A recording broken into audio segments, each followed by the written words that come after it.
Hello dear students, so today the topic of our discussion is diagnostic characters of chordates. But before discussing the diagnostic characters, let's see what chordates are. So the animal kingdom, it has been divided into two phyla, that is phylum Chordata and phylum Non-Chordata. And the term chordata, it has been derived from two Greek words, that is chordae and ata. Chordae means cord or a rod-like structure and ata means bearing.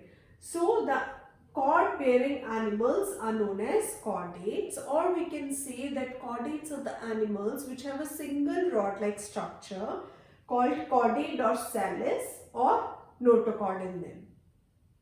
This phylum Chordata, it was created by Belfer in 1880, and phylum Chordata, it has around 64,000 species, which includes protochordates, fishes, amphibians, reptiles, birds and mammals.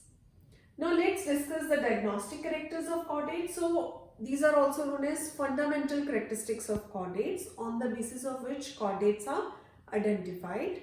So the first diagnostic character is the presence of a notochord. So here you can see in this diagram, this is the general body plan of a chordate, and this is a single rod-like structure called notochord present in the body of an animal. And second diagnostic character is the presence of dorsal hollow nerve cord. So this is a single dorsal hollow nerve cord which is present dorsal to the notochord. And third characteristic feature is the presence of pharyngeal gill slits. So these are the pharyngeal gill slits.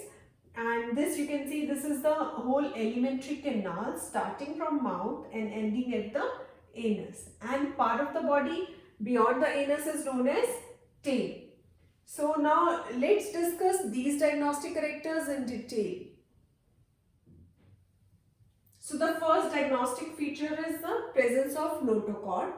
So notochord क्या है? It is solid, unsegmented, rod-like structure which lies dorsal to the alimentary canal and ventral to the nerve cord. This I have shown you in the previous diagram, right? And the animals in which this notochord is present either in the developmental stage or throughout the life of an organism, such animals are known as protochordates, or we can say such chordates are known as. So the animals in which notochord is either present throughout their life or in the developmental stage, they are known as chordates, as we have discussed earlier. And those animals in which notochord is present, they are known as protochordates. And protochordates are further of two types, that is urochordates and cephalochordates, right? So urochordates are the animals in which the notochord, it persists only in the tail region.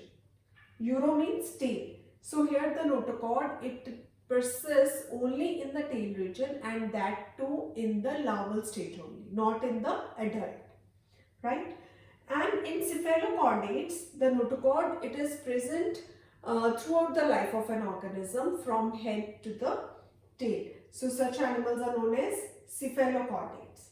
And in some animals, this notochord, it is partially or totally replaced by the vertebral column. Such animals are known as vertebrates.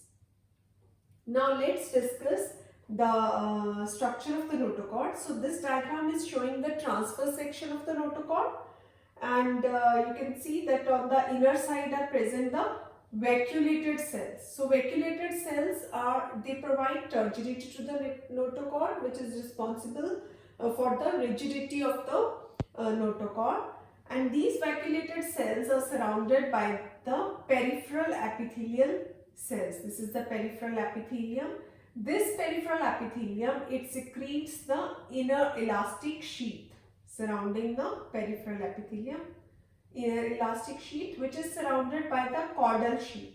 Now this caudal sheath, it is fibrous in nature. Mainly it is composed of collagen fibers, and it is surrounded by the outer elastic sheath, right? So this notochord, it serves as an axial endoskeleton of the body because it is rigid in structure. At the same time, it is elastic, flexible also, and it provides space for the muscle attachment. So the next diagnostic character of chordates is the presence of dorsal hollow nerve cord. So the presence of dorsal hollow nerve cord is one of the unique features of the chordates. This dorsal nerve cord is a hollow cord and it lies dorsal to the notochord, right? It lies dorsal to the notochord and just below the body wall. Let's assume if the body wall is here, then it lies just next to the body wall, and it also lies outside the coelom, right? Coelom is the body cavity, so it lies on the dorsal side outside the coelom. And now let's see how the nerve cord develops. So it develops by folding of the ends of the neural plate, right? So what is neural plate? So neural plate, it develops from the ectoderm during development. You must have studied that during gastrulation, the three germ layers, they differentiate into different organs.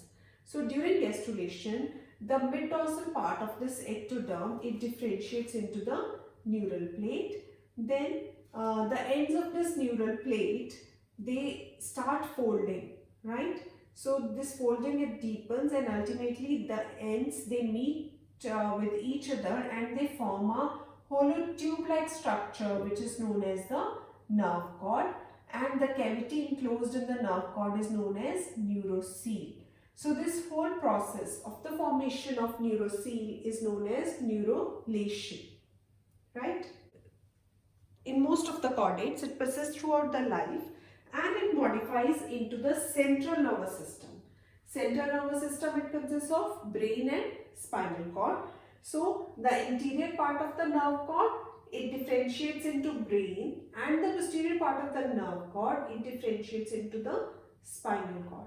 And we know that brain is divided into three parts, that is prosencephalon, which is the forebrain, mesencephalon, the midbrain, rhombencephalon, the hindbrain, and the posterior part, it develops into the spinal cord. If we discuss about the functions of the nerve cord, then it serves for the integration and coordination of the body activities. The next diagnostic character of chordates is pharyngeal gill slits. These pharyngeal gill slits are also known as visceral clefts or branchial clefts or gill clefts. So these gill slits, they are present in all the chordates at some stage of their life history. First of all, let's see what are the pharyngeal gill slits. ये होते क्या हैं? So pharyngeal gill slits are the paired perforations in the lateral wall of the pharynx just behind the mouth. What is pharynx?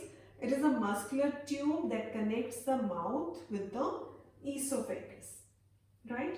And how a gill slit it is formed?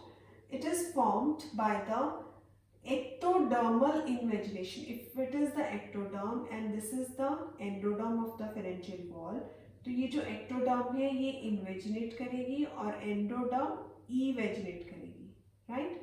So this is the ectodermal invagination and endodermal evagination. Finally, these two, they meet with each other and a gill slit is formed. A perforation is formed. तो इनका function क्या है gill slits का? That they connect the pharynx with the outside, right?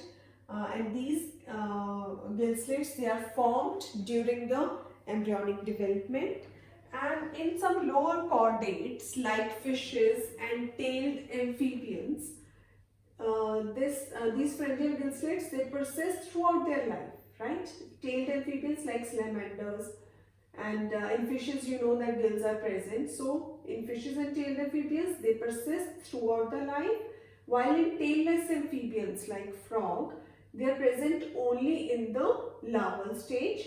And in terrestrial animals like reptiles, birds and mammals, these pharyngeal gill slits, they are non-functional because they are externally closed. Since they are externally closed, so they are also known as pharyngeal pouches, not gill slits but pharyngeal pouches. And in these animals in which they persist throughout their life, gills are present, so they help in respiration. So this is all about the diagnostic characters of chordates. I hope you like this video. Thank you.